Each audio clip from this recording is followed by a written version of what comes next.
අද අපි මේ සොඳුරු කතාබහට ගෞරවයෙන් පිළිගන්නවා ඔක්ස්ෆර්ඩ් ලංකා මෙඩිකල්හි අධ්‍යක්ෂක ඒ වගේම අන්තරායකර ඖෂධ පාලක ජාතික මණ්ඩලයේ හිටපු අධ්‍යක්ෂ ජෙනරාල් බද්රානි සේනානායක මහත්මිය. අයිබෝන් ඔබතුමියට. අයිබෝන්. ඉතින් වසර 35කට ආසන්න සේවා කාලයක අත්දැකීම් සමගින් මම ඔබතුමියකින් දැනගන්න කැමති මත්ද්‍රව්‍ය භාවිතය නව ප්‍රවණතා මොනවද? ලංකාවේ බහුතරයක් පුරුෂයන් අතර මේ වෙනකොට මත්ද්‍රව්‍ය භාවිතයේ ශීඝ්‍ර වර්ධනයක් තියෙනවා. මීට අමතරව අපි ගත්තොත් එහෙම කාන්තාවන්, පාසල් සිසුන්, ඒ වගේම විශ්වවිද්‍යාල සිසුන් ඇතුළු තරුණ ප්‍රජාව තුළ විෂ මත්ද්‍රව්‍ය සහ කෘත්‍රිම මත්ද්‍රව්‍ය භාවිතයේ ශීඝ්‍ර වර්ධනයක් දක්නට ලැබෙනවා. ඉතින් මෙම ආයතනය තුළ මෙවැනි මත්ද්‍රව්‍යයට ඇබ්බැහි වූවන්ට ස්ථීර විසඳුමක් තියෙනවා. ඇත්තටම වූ මත්ද්‍රව්‍ය භාවිතයෙන් නිදහස් වෙන්න ඕන කෙනෙකුට පුළුවන්.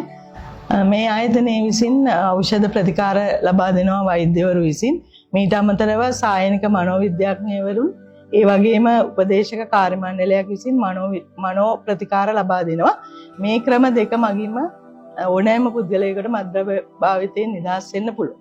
ඉතින් ඊළඟට අපේ වැඩසටහනට ඉතාමත් ගෞරවයෙන් පිළිගන්නවා ඔක්ස්ෆර්ඩ් ලංකා මෙඩිකල්හි ප්‍රතිකාර අංශයේ වෛද්‍ය අශාන් රත්නායක මැතිතුමා. ඉතින් ආයුබෝවන් ඔබතුමාට. ආයුබෝවන්. ඉතින් වෛද්‍යතුමනි මම මුලින්ම දැනගන්න කැමතියි වසර 25කට වැඩි ඔබේ අත්දැකීම් සමග මේ ඔක්ස්ෆර්ඩ් ලංකා ආයතනයේ ප්‍රතිකාර ක්‍රම සාර්ථකද? ඉතාමත් සාර්ථකයි. රෝගියා පූර්ණ කැපීමෙන් යුක්තව එම කාර්යයට කැප වෙනවා නම් එය 100%ක් සාර්ථකයි. ඒ වගේම මේ රෝගියාට පුළුවන් ගෙදර සිටම කාටවත්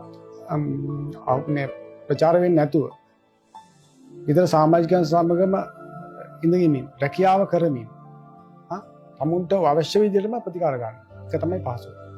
ඉතින් වෛද්‍යතුමනි ඔබතුමා පවසපු ආකාරයට නිවසේ සිට තමන්ගේ රහස්‍යභාවය ආරක්ෂා කර ගැනීමෙන් ශරීර අපහසුතාවයකින් තොරව මෙම ප්‍රතිකාර ලබා ගැනීම හැකියාවක් තියනවාද? ඔව්, ඇත්ත වශයෙන්ම තවද රැකියාව කරමින්ම මේ ප්‍රතිකාර ලබා ගන්න පුළුවන්. ඒ 100%ක් සාර්ථකයි. මොකද ආයතනයේ අවුරුදු 24ක් පුරාවට ඉතා සාර්ථක අයුරින් මේ ආකාරයෙන් ක්‍රියා කරලා තියෙනවා. ඒ හින්දා මේක ඔප්පු වෙනවා. පෞද්ගලික අතීතයේදී බලනකොට සාමාන්‍ය විදිහට තමුගේ නිවසේ ඉඳලා පෞද්ගලික සමාජිකයන් සමග ගත කරමින් විනෝදයෙන් කලිදෙරින් රෝගයක් සුව කරගන්න පුළුවන් හැකියාවක් තියෙනවා. බෙහෙවින්ම ස්තුතිවන්ත වෙනවා ඔබතුමන්ට.